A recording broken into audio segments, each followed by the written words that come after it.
Welcome to Grant Writing Made Clear.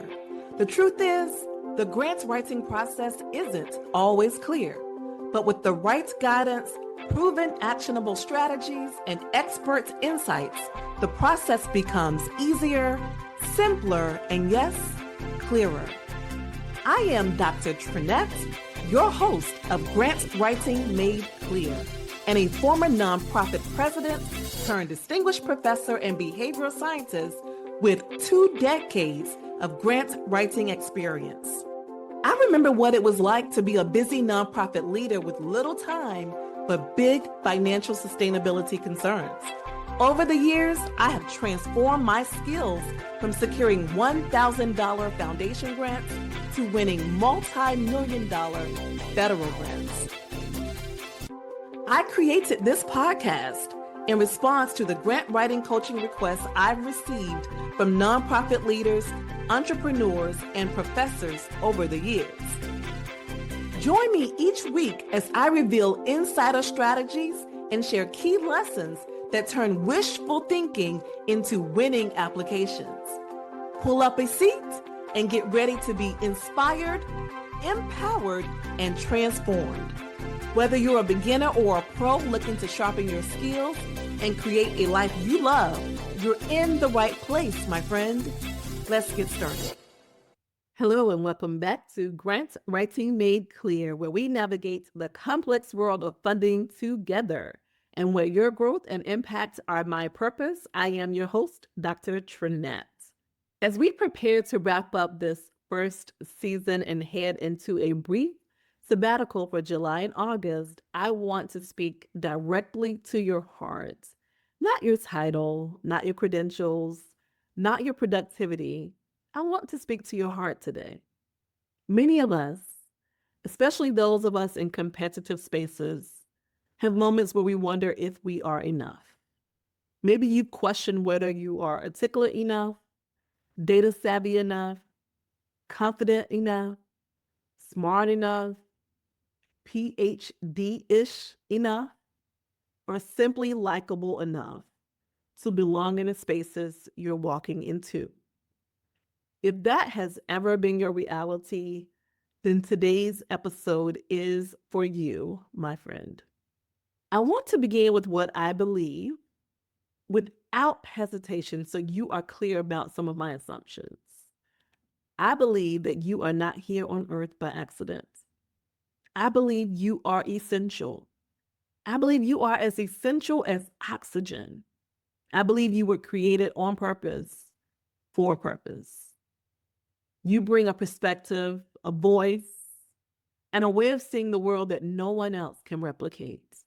Despite what you may have been led to believe, I believe you are not a background character in someone else's story, but a central figure for a purpose. And here's the truth that humbles and convicts me. If you do not rise into your purpose, someone else's breakthrough might be delayed. Someone's healing, someone's clarity, someone's new beginning may be waiting on your courage, your sacrifice. I truly believe you are someone's answer in human form. Your strengths, your struggles, your setbacks, your insight, all the things. They were all preparing you for impact. Yes, I know the systems were not built for you. Yes, I know there are gatekeepers. Yes, academia and other industries can feel like an ancient forest where only certain trees are allowed to grow tall, and while all others are told they're too different, too ambitious, too much. But let me be perfectly clear. Your too much might be exactly what the world has been waiting for. The very things the world may have told you or people like you that it disqualifies you, your accent, your cultural lens, your lived experience, your fire, your passion. I want you to know that they are not liabilities. They are your assets. Your uniqueness is not something to downplay. It is something to deploy. You are called, you are chosen, you are equipped not because the university told you so, not because an executive board told you so, not because a grant reviewer finally said yes. You are equipped, you are enough because purpose is embedded in your DNA. Your story, with all of its pain, pivots, power, whatever you have experienced, contains the wisdom that others cannot reach unless you speak. Here's the absolute truth, and I hope you write this down.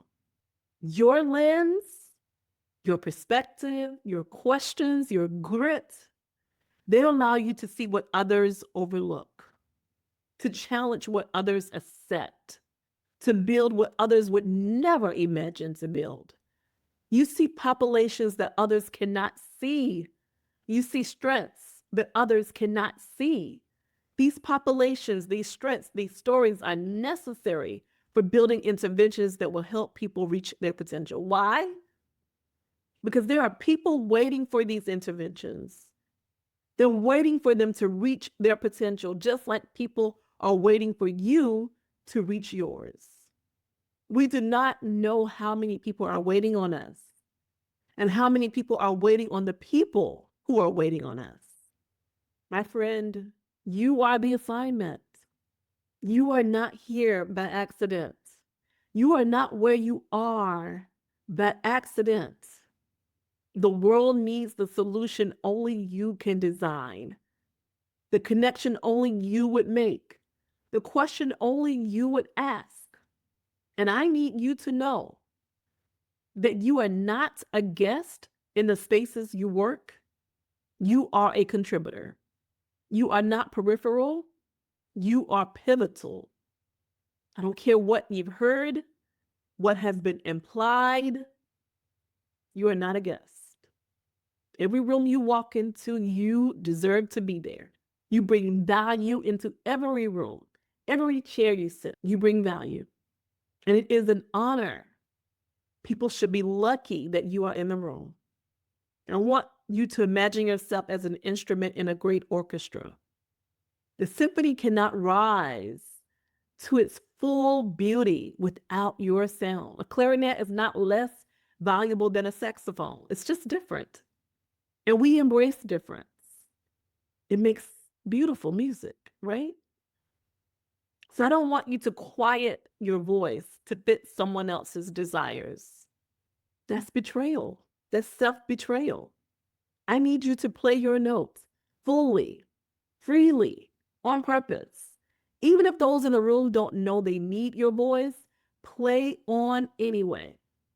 You know it's needed, and that is enough.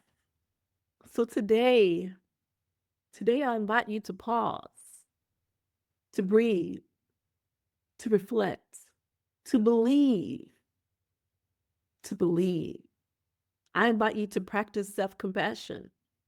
I want you to forgive yourself for any moments when you question your value. Forgive yourself for any times when you were silent, when you knew you had something to say.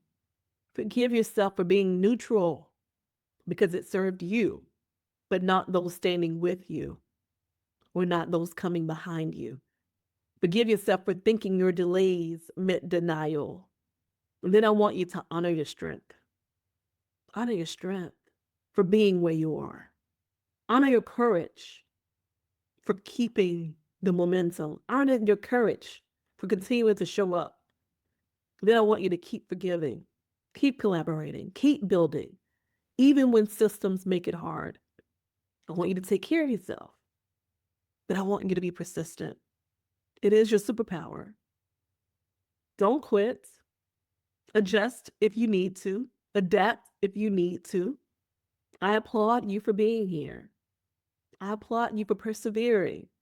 I know it has not been easy. And I just felt the need today, before I leave next week for the summer, to remind you that you are so valuable beyond what even you know. So I invite you to write a letter to yourself this week. Take a moment to write a letter to yourself. And I want the first line to start with, I am proud of you for. And I want you to write it with the same love that you would encourage someone else to write it. Acknowledge the mountains you climbed that others might have mistaken for molehills. Name the strength it took to keep going. Celebrate the beauty you've created from broken ground. And if you're willing, come share a line from your letter in our new Facebook group. Let's remind each other that we were never meant to shrink, to fit systems. We were born to expand them. Let me leave you with this, my friends, and it's just a reminder, and it's this: your imperfections, your challenges, plus your strengths equal your power. Equal your power. It equals your superpower. This is not a formula you'll find in a research methods course. Your imperfections, your challenges, plus your strengths equal your power. All of you, all of you. When you embrace both your flaws and your brilliance, something sacred happens. You come home to yourself. I want you to walk in your power. Not the kind that demands attention, but the kind that transforms atmospheres. The kind that when you walk in the room, the atmosphere changes. The kind that heals. The kind that frees. The kind that creates new futures for those coming behind you. I really hope this episode has encouraged you to keep on going on. I want to also remind you to sign up for our 14-day writing challenge happening in June. This is a high reward, low pressure opportunity to build powerful momentum with support. Together, we'll set meaningful goals and check in daily inside the group for support, accountability, and encouragement. You'll stay connected, stay consistent, and see real progress without the overwhelm. Whether you're revising a grant proposal, drafting a new project, or simply trying to build a habit, this challenge is designed to help you move the needle forward. Until next time, my friend, this is Dr. Trenette. I am believing in you even when you forget to believe in yourself. I promise you that. Take good care. Thank you for listening to Grant Writing Made Clear. I hope today's episode gave you inspiration, confidence, and clear information that you can turn into action. Remember, you are not alone. There's a whole community here striving for the same impact. If you enjoyed today's episode, please subscribe, leave a quick review to help more people find the show, and share this episode with others in your network. It really does make a difference. For more grant writing tips and resources, follow me on social media. Until next time, keep showing up, keep learning, and remain determined. I'll talk to you next time. Goodbye for now.